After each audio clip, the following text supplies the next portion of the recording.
I'd like to introduce our next segment. So Wayne has talked repeatedly about greatness does not require perfection. So we've seen that obviously through some of our blips and glitches, but we wanted to bring in a guest speaker to help drive a panel conversation with some of your peers today. So next slide, please.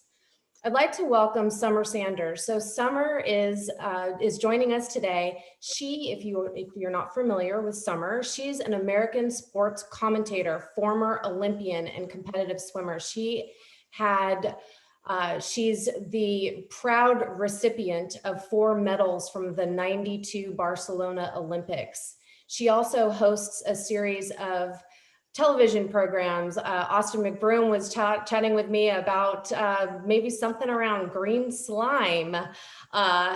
Anyway, we are thrilled to have her join and talk to us about how we can weave in this greatness doesn't require perfection into our narratives and our storyline and our approach to 2021. So welcome, Summer.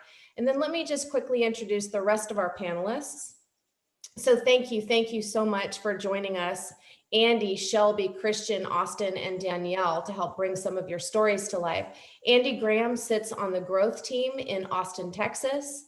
Shelby McLemore is on the enterprise team. She's also based in Austin, Texas.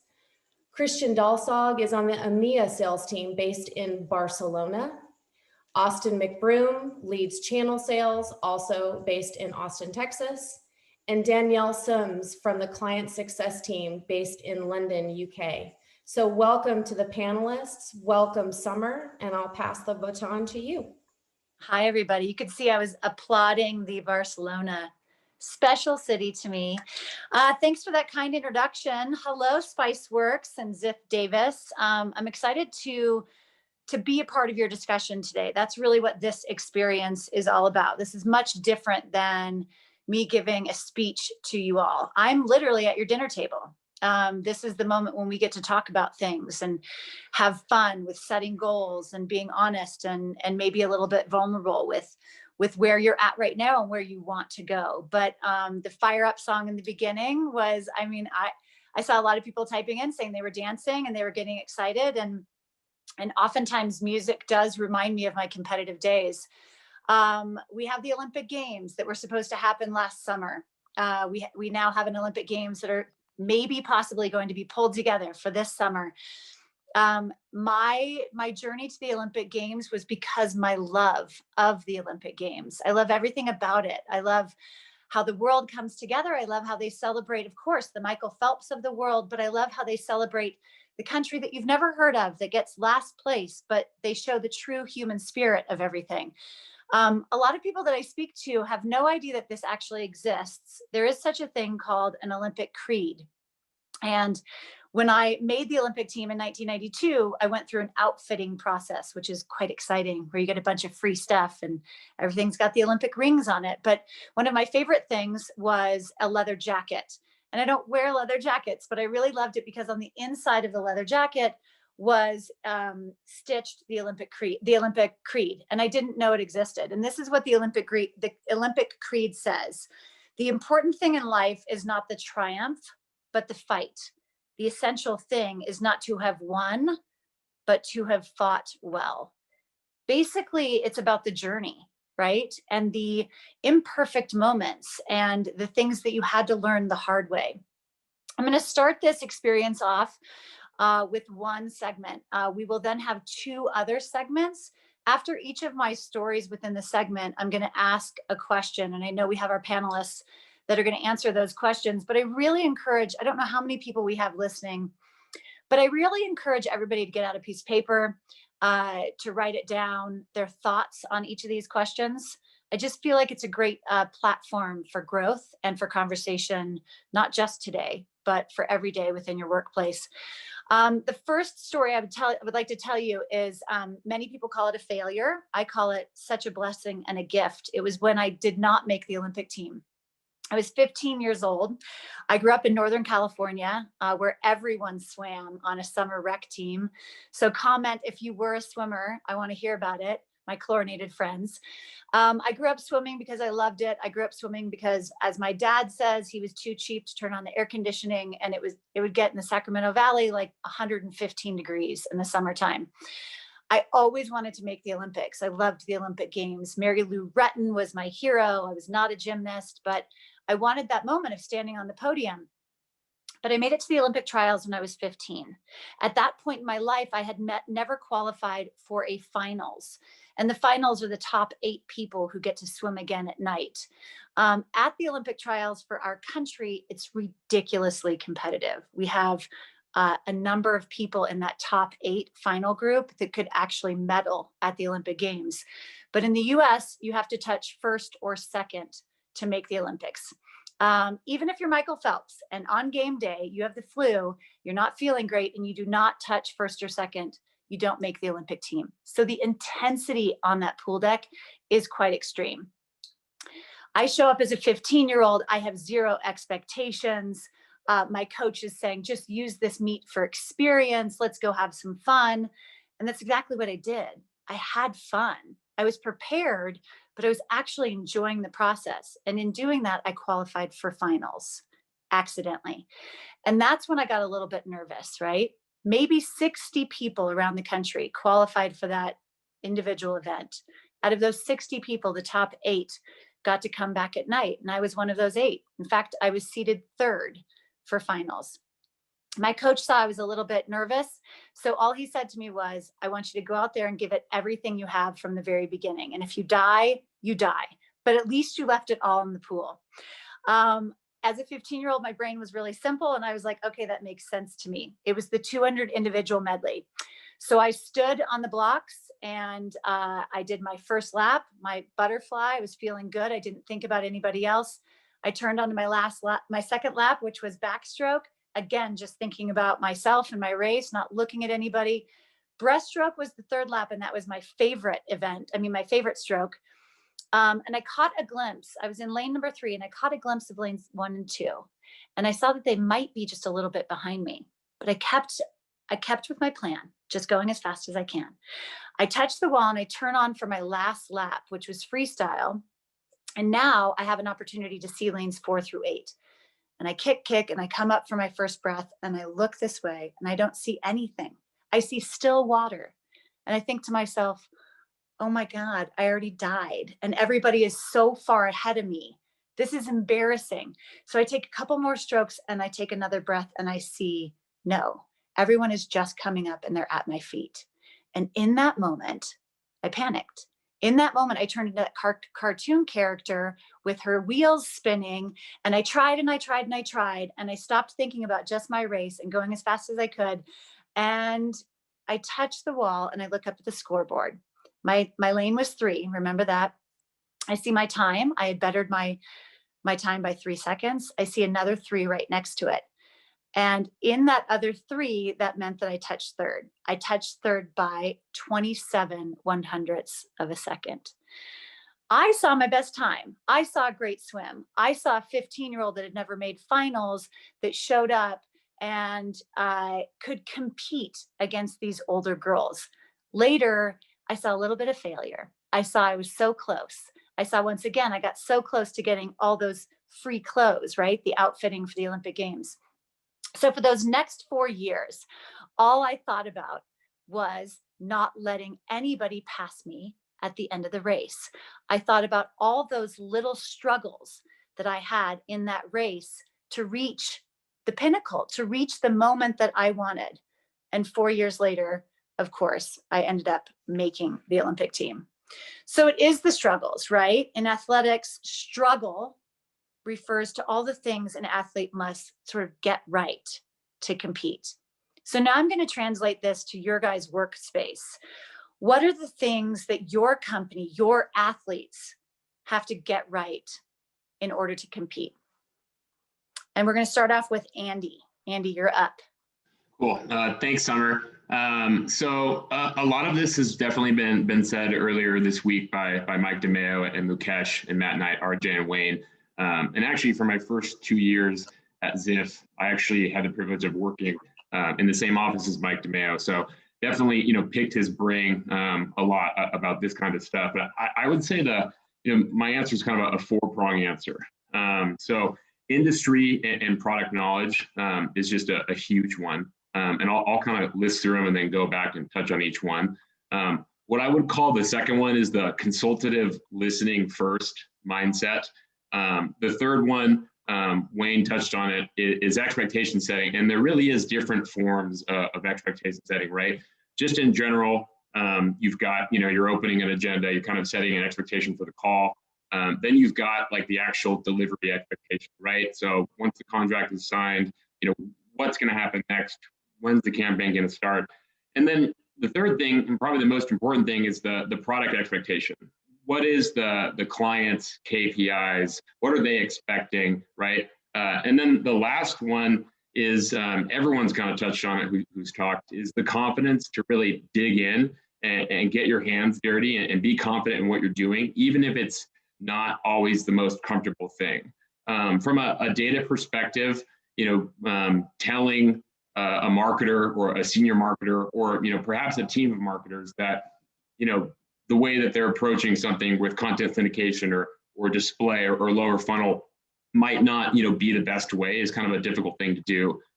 So I'll first go down with the industry and the product knowledge. I think Matt Knight said this: you really have to be a master of your craft. I think to play at the highest level and to compete at the highest level, if you don't necessarily have all of the information or resources around you to play at that level, it's going to be a little bit tough for you, right? So if you don't have the industry and the product knowledge, you might not be able to not only pitch all the things that you need to, but you're also not going to be able to listen to what that client is really saying. And there's kind of a difference between just listening to what someone is saying and actively listening to say, okay, hey, what's going to happen to these leads after they get sent over to you? Well, they're content syndication leads. They're going to be sent directly to AEs to be followed up on, right?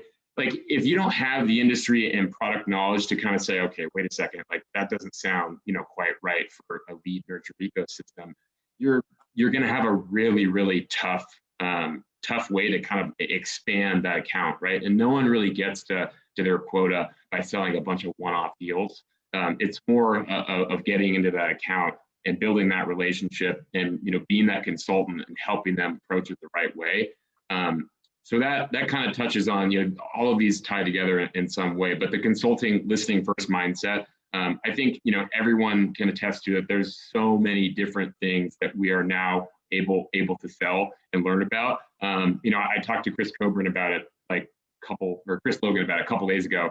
That sometimes I don't know where to really start in terms of how do I talk about who exactly we are. And I think you can get lost in that picture, right? Where at the end of the day, the most important thing is solving problems for the customer. And you're not necessarily going to do that by feature selling and saying, all the things, that we can do. There's definitely an important component of that, but it really comes down to that active, listening portion again. Expectation setting, this is a huge one, probably the biggest one, right? I mean, if you've really got to understand what the product is intended to do and what kind of environment that the product is going to be the most successful in. I think I can't reiterate that enough. If you've got someone thinking that content syndication is any sort of like intent-based down funnel lead, you're not going to win. Or if you've got someone, hey, Andy, I'm looking to do, to generate leads using display advertising, most likely it's not gonna work that way. And the last one is just the whole confidence factor is, a lot of us get lost in the shuffle that these people, sometimes they don't have all the answers, whether or not it's even a CMO, right? Sometimes they do need help. And we are the expert, right? They are taking our call to learn more about what we do. An appropriate story would be, I landed a pilot deal with a company called TrackVia, maybe over a year ago at this point. It was a 15K content syndication deal. Ran through it, sounded like— Interrupt you for just a second. Oh, I want to transition to the next speaker. So can you wrap up your story so that we can— yeah, that's okay. That's okay. I think I got my point across. Okay, thank you. Yeah, of course. All right, Danielle. Thanks, Andy. Well, I think Andy's touched upon a lot of what I would probably say, but thinking about it from a CS point of view, I mean, we work in a highly competitive industry, and I think for someone in client success, we need to provide value that is going to outshine our competitors. So whether that's being strategic in our discussions or our reporting, telling a story with our data when we do reporting, being the voice internally of our clients as well and asking for the best of the products so that we can be accountable for the KPIs and goals that we've agreed to with the client. And I think also just being curious and asking questions and having a genuine interest when you're talking to your clients as well, because I think when you have those conversations, that's when you start to unravel some opportunities to cross-sell or upsell. But I think maybe lastly, getting it right as well, I think is looking after yourself. I think as a company, we all work incredibly hard. Sometimes we can work really long hours, we can have a lot of pressure on ourselves. And I think you need to take some time away from your desk. You need to go and do some exercise, walk, read, listen to a podcast, dance in your kitchen if that's what you need to do to reset your brain. I just think to be able to get it right with your customers, you need to look after yourself. That's great. So true. Austin, you're up.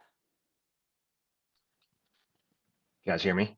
Yes. Yeah. Hey, first of all, Summer, as Karen mentioned, grew up in the 90s. I know you've done way more in your life than just Nickelodeon, but I'm a fan. And so it's great to share the stage with you today. So thanks for joining us, really. I didn't bring my green slime, but if I go over, I have a feeling Karen will drop some on me. So very good.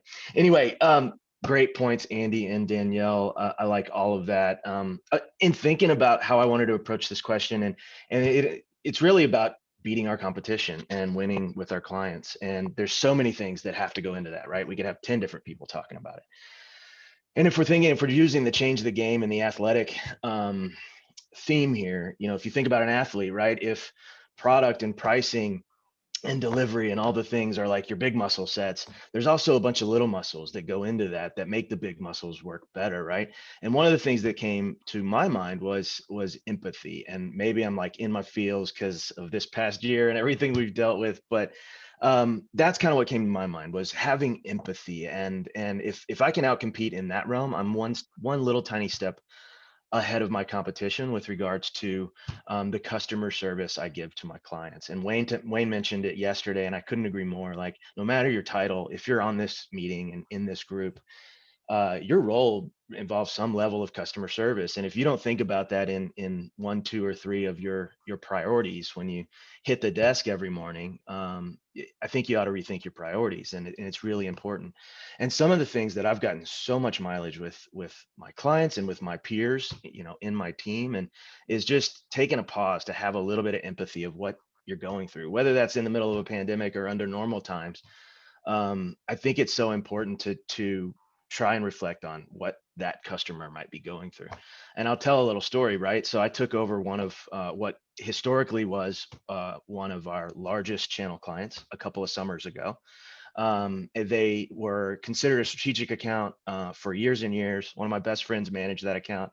He's no longer with the company. For over a decade, he had amazing relationships with the client.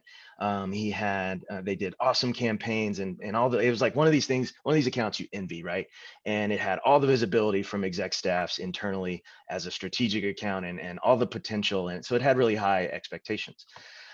Anyway, a new sales leader came onto our team and took that account away from the guy that's been running it for a decade and handed it to a guy who was in market. That was his sort of theme, or the way he wanted to structure the sales team was, we're going to have feet on the street in the cities where our customers reside. And that's just historically not how we structure our sales teams and the account coverage here. So that's the way he wanted to do it. He hired a friend of his to take on the account, put him in place in Chicago, and year over year, I think it was 3 or 4 years, maybe not that long, the account steadily declined in revenue.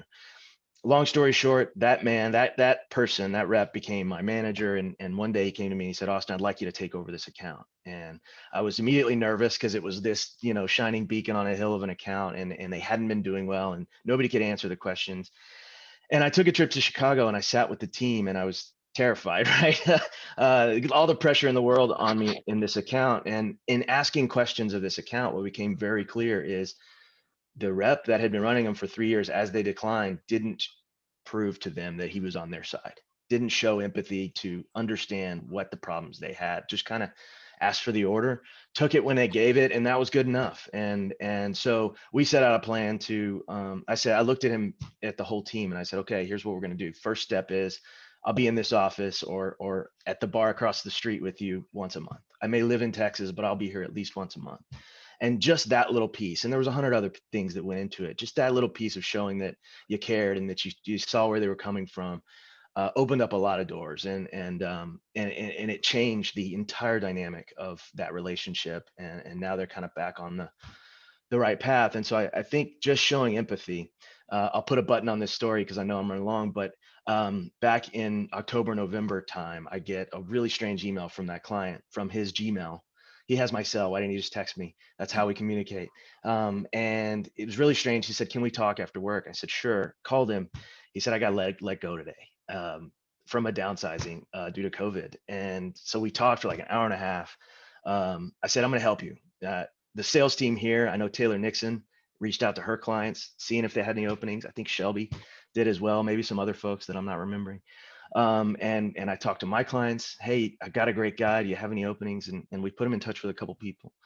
And so I guarantee you, and that wasn't the point, that wasn't why we did this, but I guarantee you, if when that guy lands in the technology space, he'll be a customer for life. And it's all about just showing empathy and that you're a human. Yeah. Oh my gosh, I love that. And I've seen a lot of other people commenting on that.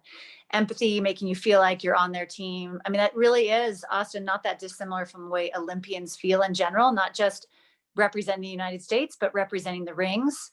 And I do think it services everyone, right? You feel better, the customer feels better, your teammates feel better, everybody sort of wins in that scenario. Okay, we're going to stay on task here, move on to the next one. Thank you for everybody who commented on that first part. Great job. And I appreciate your love of Figure It Out, Austin. Yeah. Slime is made of vanilla pudding and green food coloring. There we go. Little nugget of knowledge for your. So my kids, I told them I was doing the slime thing. I chose not to. I ordered some, but I'm not going to do that. I told them I was going to do that. They were literally standing on the other side of that door, like dying to get in and see this, you know? So I told them, you can't come in Daddy's office right now. So the secret slime action is, okay, we're going to move on to something that you spoke about, Austin. So I know that you guys travel a bunch, or sorry, I know you guys used to travel a bunch for your work. Big shift for you. I don't know if you felt this way, but I had extreme empathy, using that theme and that word, for the Olympians about this time last year. So if you remember this time last year, maybe we were just sort of learning about the word coronavirus and COVID and all this, couldn't imagine this pandemic occurring. Olympic athletes were sitting here wondering, oh my goodness, for 3.5 years, I have been training for this one moment in time. It's what makes the Olympics so amazing, right? We don't get our championship, our NBA finals, our World Series every year. It's once every 4 years. And I'll talk about swimmers specifically. We can't recreate our training any other way except for in a pool, in a body of water. But what I saw that was so beautiful is I saw people get creative. I saw these Olympians hop into freezing cold lakes with their wetsuits. I saw coaches stringing rope with some like sort of floaties as buoys to create their lane lines. I saw track athletes like Allison Felix running through her neighborhood, or gymnasts doing handstands and walking on their hands in their own backyard or at their park. So what we saw is we saw creativity, we saw adaptability, we saw people rising up in this moment of chaos, not even knowing if their Olympic Games were going to happen.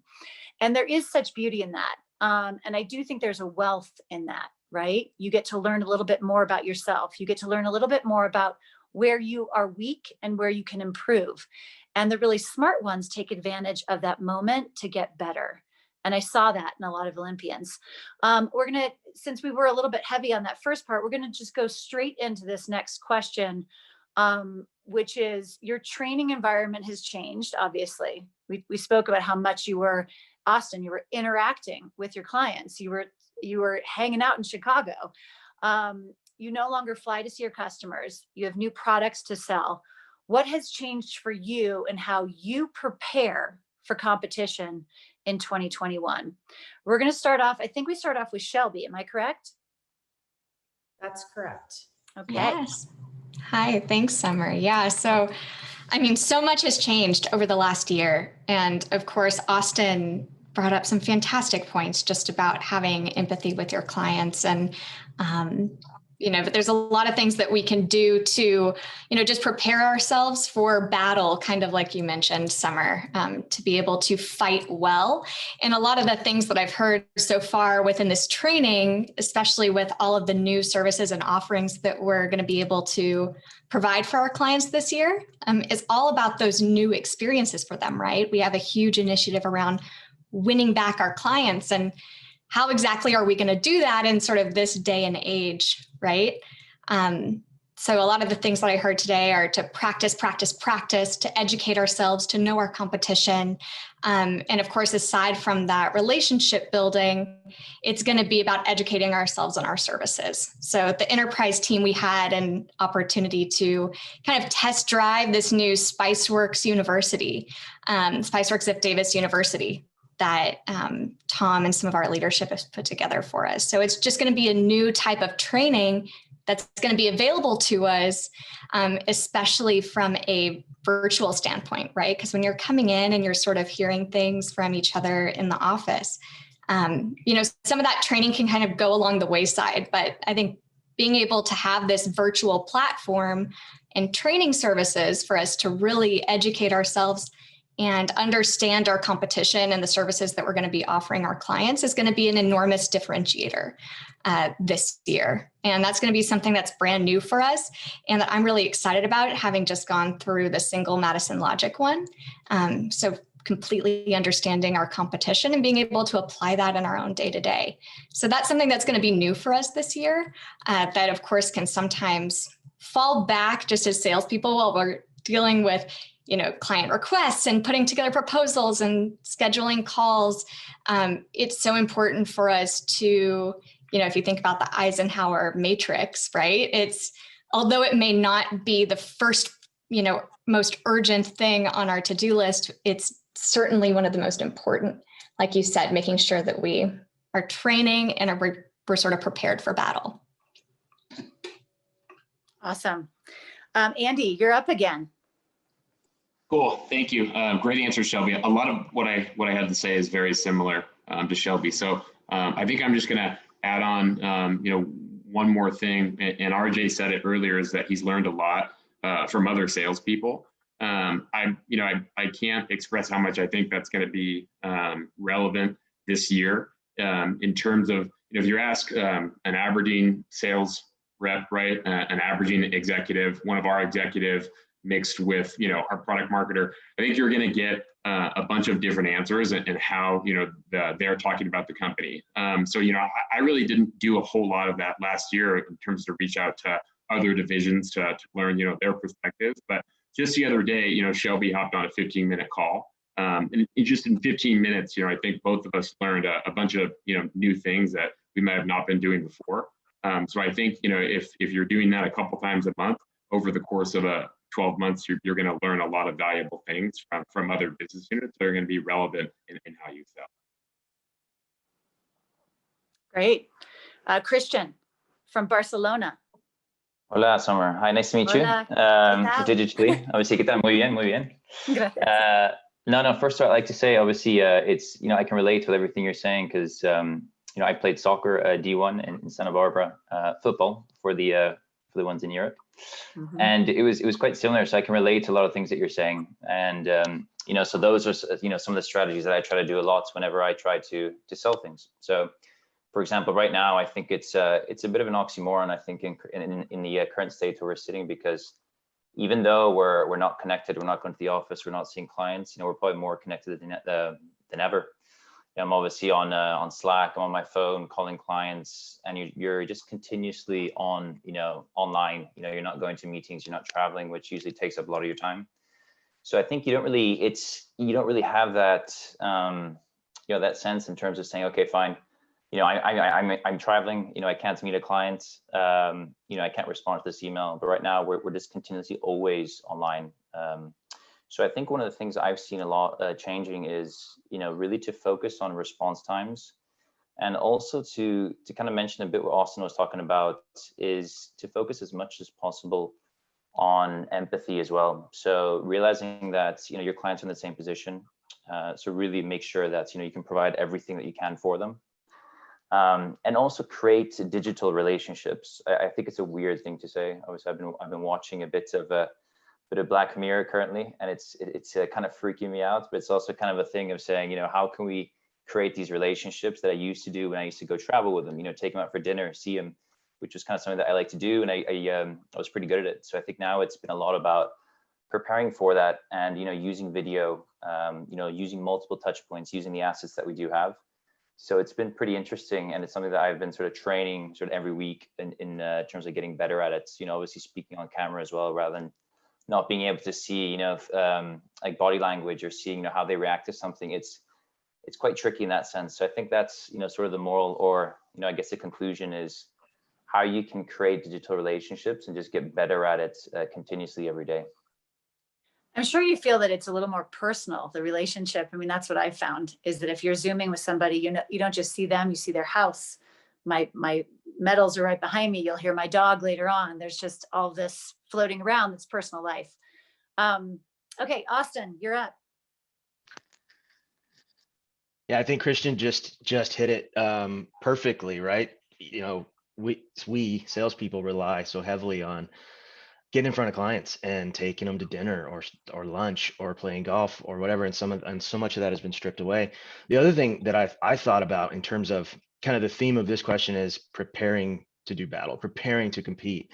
Part of that, right, so you put all the equipment you need and all of the skills you need in your gym bag. Part of it's knowing which skill to play at what time, right? And having the emotional intelligence to know when it's go, know when it's sign the IO, know when it's whatever, and knowing when it's time to just chat, and setting time aside to relationship build, I think is something that we did it instinctively or by default, if maybe there's a better way to say it, when we were in front of our clients. When we're not, and it's just a laptop, you have the tendency, I have the tendency to fall into a go, sell culture. And that's important. But if you lack the other piece, there will be something missing. I love it what Andy said about feature selling, right? Don't just drop a product in your customer's lap and expect them to pick it up. The other day, a client called me. We were supposed to talk about features. She had a very specific initiative. And I don't know, I asked a probing question about what was going on in her life, and it turned into 27 minutes later, we're talking about everything from her kids to her cats. And she goes, oh, well, would you look at the time? We got 2 minutes left. You know what I need? Just send me the contract. And it's just like, sometimes that's really important to do that, and building that trust is a continuing theme, but I think it's really important. Austin, you hit it on the head.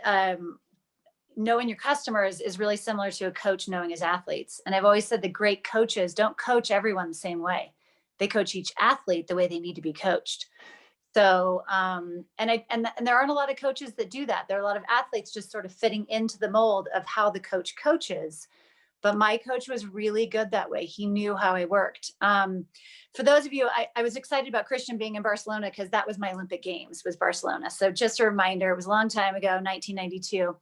But those are my medals behind me. So I'll move on to our final discussion point. And I left a little time so I could tell this story. It's my favorite story because a lot of times people, kind of the title of our talk today, they associate greatness with perfection.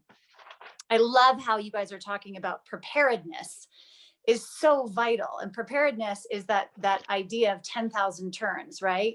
My husband is an Olympic skier. If you do something, as he says, 10,000 turns, it will then be a habit. And being prepared is that habit. And when you're prepared, then you're confident. And then you're on autopilot and you just get to go and you get to have empathy and you get to interact because you're confident in what you're doing. So greatness doesn't have to be perfect. And the perfect example of that is when I won my Olympic gold medal. My Olympic gold medal came at the end of the entire swimming competition. I had qualified for 4 individual events. So that's pre-Phelps. That was kind of a big deal. But now with Phelps qualifying for like 100, it's not that big of a deal. Anyway, I qualified for 4 individual events. So this was my final race of the competition. And to say that I was emotionally and physically drained is an understatement. This is before, you guys, 1992, the internet was like just coming about. We didn't have cell phones.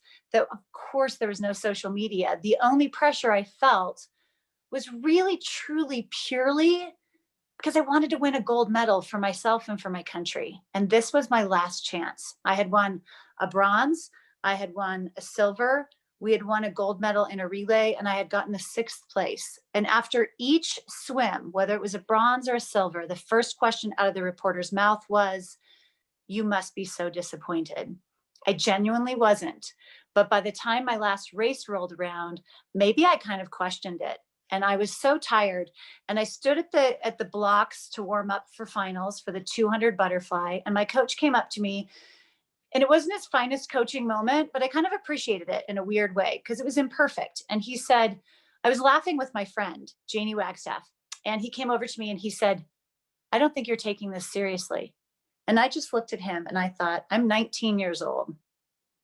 There's nothing more serious than this final race right now. And I dove in the water. And in that moment, I realized as much as all the preparedness that I've done, right, and how amazing my team is, and how proud I am to compete for the United States of America, this moment was going to come down to me. And that's it. My arms, my legs, my heart. I warmed up. I again just took some time for myself, and I somehow walked around the inside of this swim arena, and I found a bathroom that was occupied by no one, and there was no security. And I looked in the mirror and I had a moment with myself where I did speak to myself, and I said, "Why do you swim?"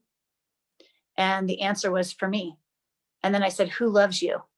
And the answer was simple. It was my family and my friends. It was not complicated. It wasn't random reporters. It wasn't the entire country of the United States. It wasn't my swim team. It was my family and friends.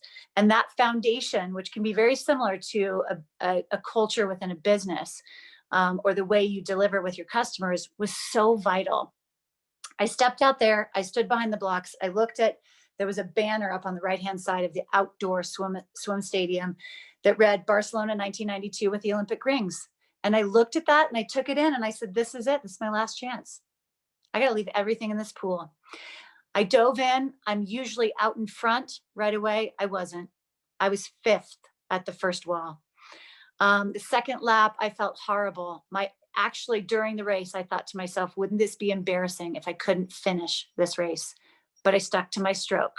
I stuck to the way I'd prepared.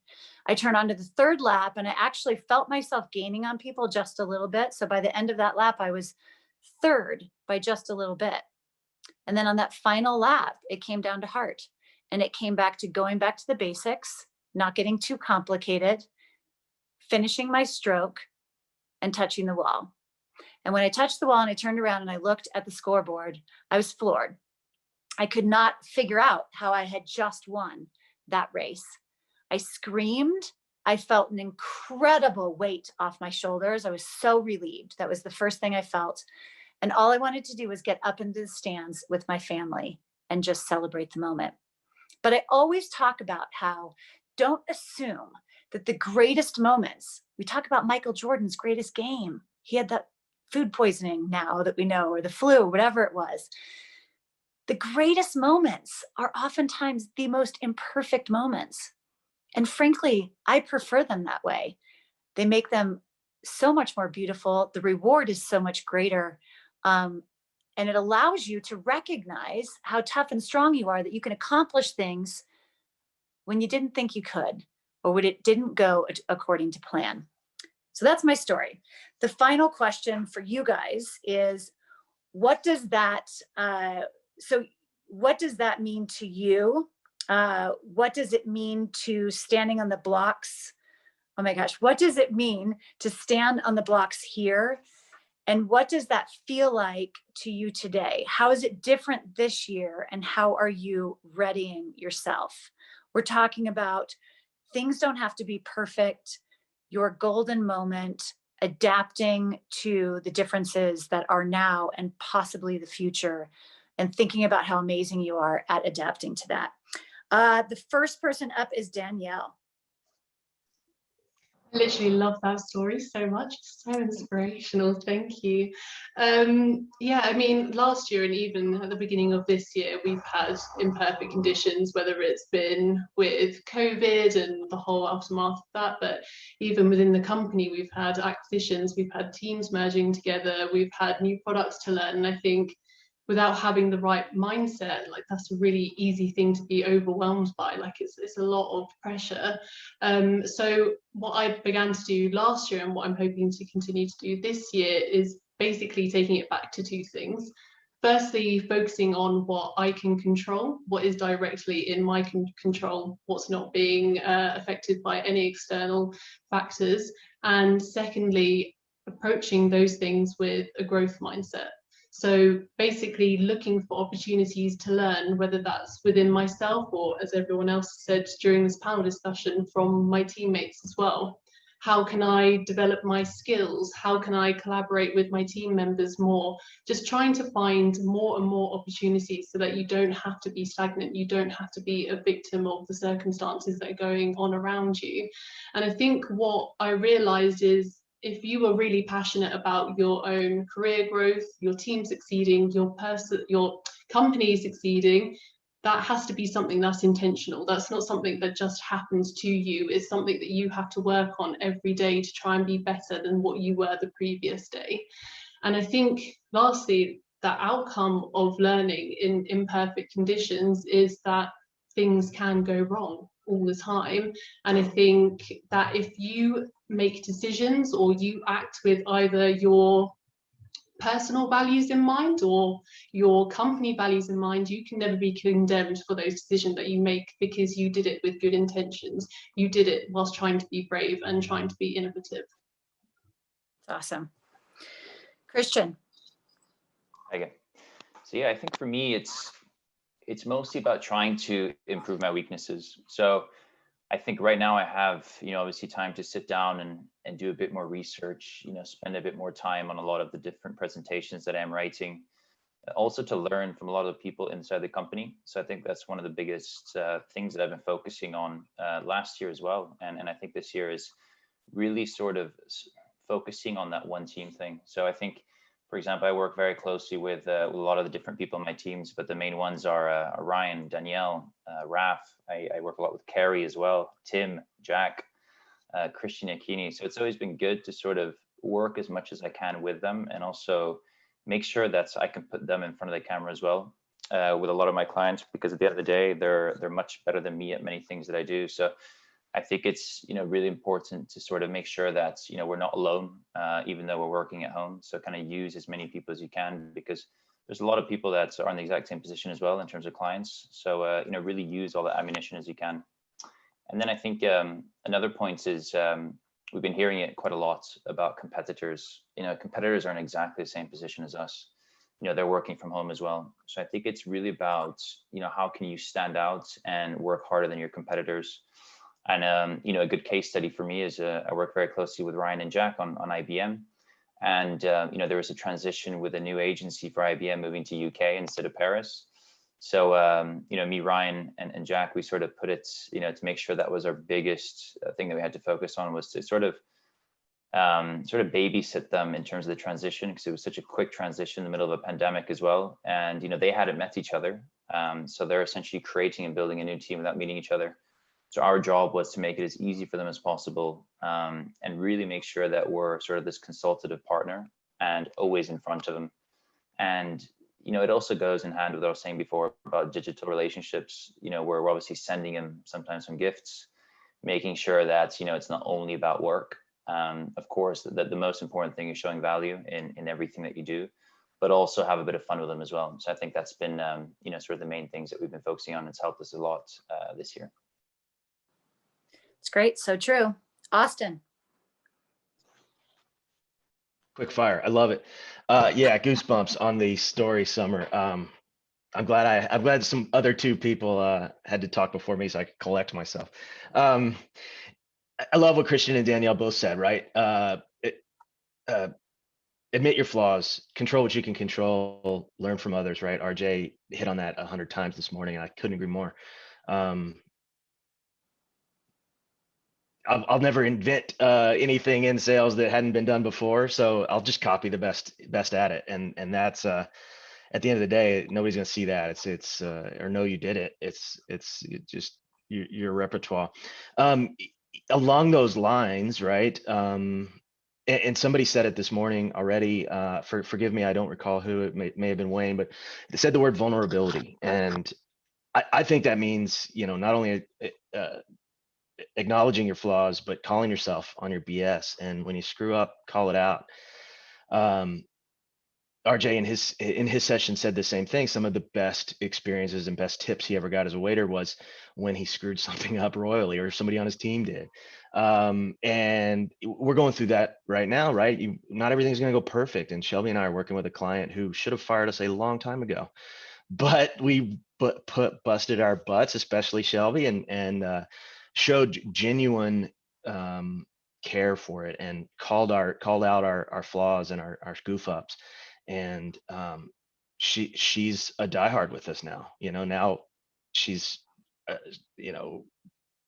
our ride or die, if you will. And as long as we get it right, we're good, right? And it wouldn't have been that sticky of a relationship, maybe, had we not screwed it up in the first place, right? So it won't always be smooth, but sometimes the roughness kind of gives you that grip. And I think calling yourself on your vulnerabilities and being open about, hey, I'm not perfect, I think goes a long way. It breaks down a wall because it allows your customers to do that with you too. If you lead that way, they can do it with you too.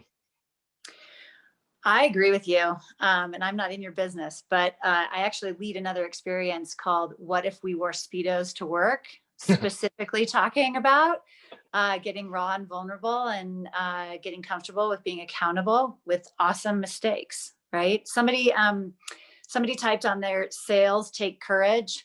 And I do think all of that you guys are talking about it does take courage, and sort of leads back to that being prepared, having the confidence to have the courage to behave that way. So I think we have Shelby. Shelby, you're our last one in this section.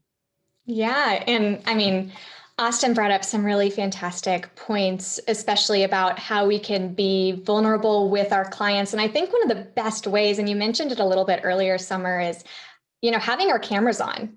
And having our cameras on when we aren't, picture perfect. I feel like whenever we were traveling, you get your blazer and your best outfit and you go and you have the perfect dinner reservation and you know exactly where you're going to go. And you kind of are able to control everything. But in this environment, there is very little we can control, right? And, if the dog is barking because somebody just rang the doorbell, and it's given me a lot of opportunities to be able to identify with my clients in such a vulnerable way, right? And I've been able to give gifts and, kind of be ingrained in their personal lives in a more dramatic way than I feel like I've ever been able to do in the past. And a lot of that is, reflect off of your clients. Do they wear sweatshirts when, their cameras are on?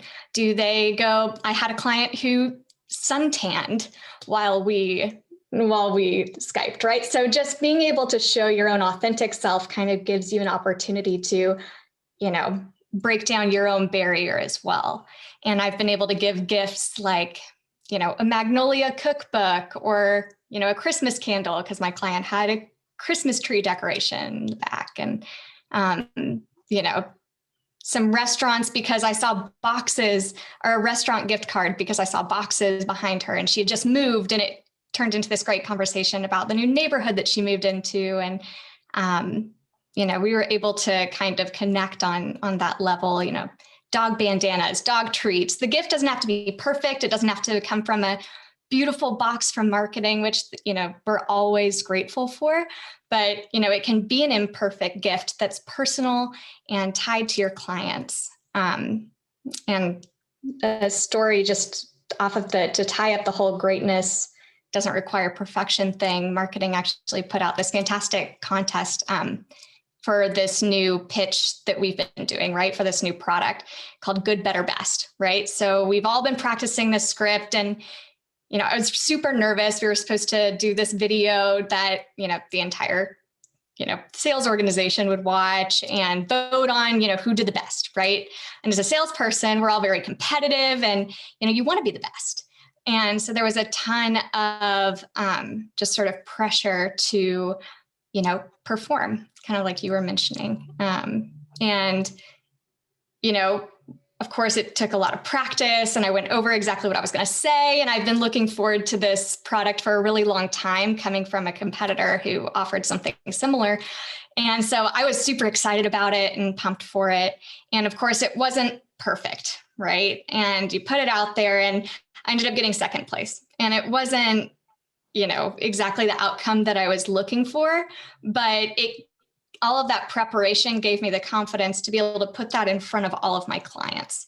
So every conversation I'm having with my clients, I have the demo up, just in case the conversation goes that way. Even if it's not what we're necessarily talking about, even if we talk for 26 minutes about, their cats and, what they did with their day.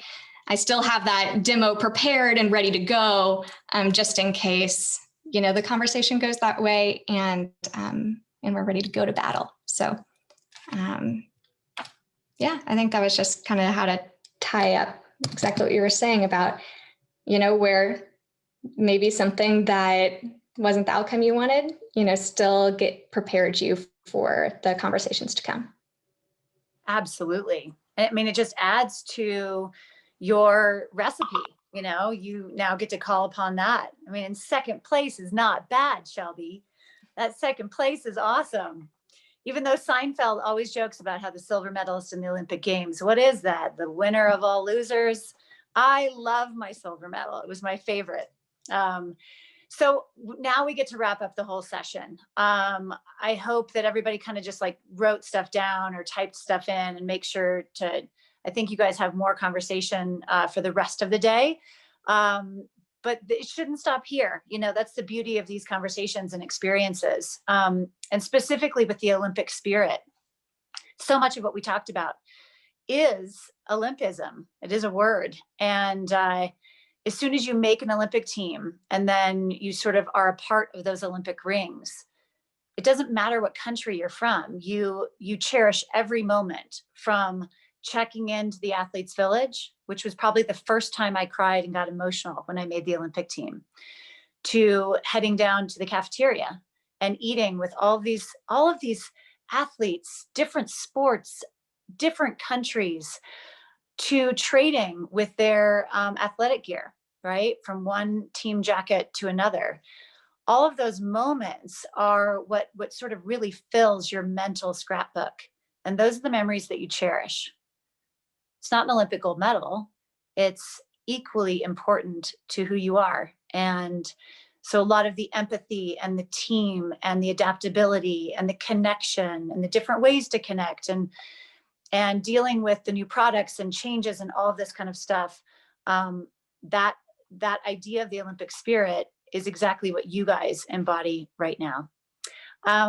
So I think you guys are continuing. I believe the Zoom room stays open, right? And I just sadly have to hop off. Is that the case? Summer, I'm going to jump in here. You don't know who I am. I'm Richard Jolly Chandra. I'm the CEO. And so as the boss, I get to have the last word. It's one of the perks of the job. But I had one really serious question for you. Yeah. Can I have your autograph? Seriously, I've been following you for 28 years. You're one of my heroes, and I got chills. I literally had tears in my eyes when you were describing how you lost at the trials. And I'm getting choked up here even, but I can't think of a better way to kind of like end our sales kickoff. Our whole theme for sales this year is win back. And we got our ass kicked a year ago. We spent all of 20 kind of rebuilding, and we're absolutely flying right now. We're doing great. But I just can't think of a better way to end this whole thing than to hear your story of how you lost and then you came back and won. So thank you very much, everybody. Please give a round of applause. Thank you. It's my pleasure. It's my pleasure. Thank you so much. I can't wait to watch you guys do great things. So from your words to all the work, good luck with everything. Thank you so much, Summer. And just to be clear, we are not at the end of day 2. So we are not ending with Summer. This had to end though. That's great.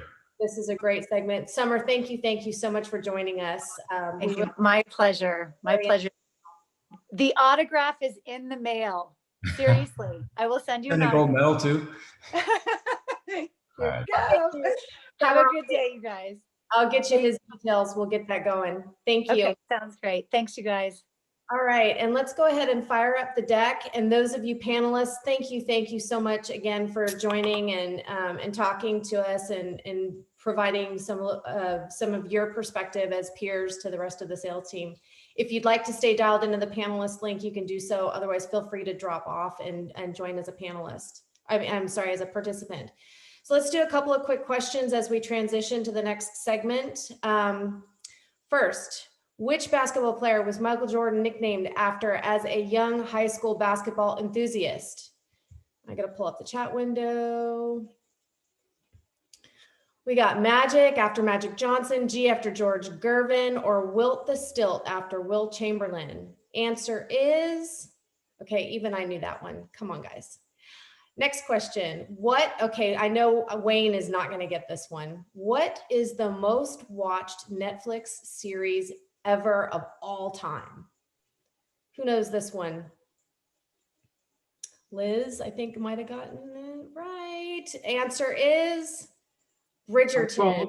I'm still calling BS on that answer. Don't believe it.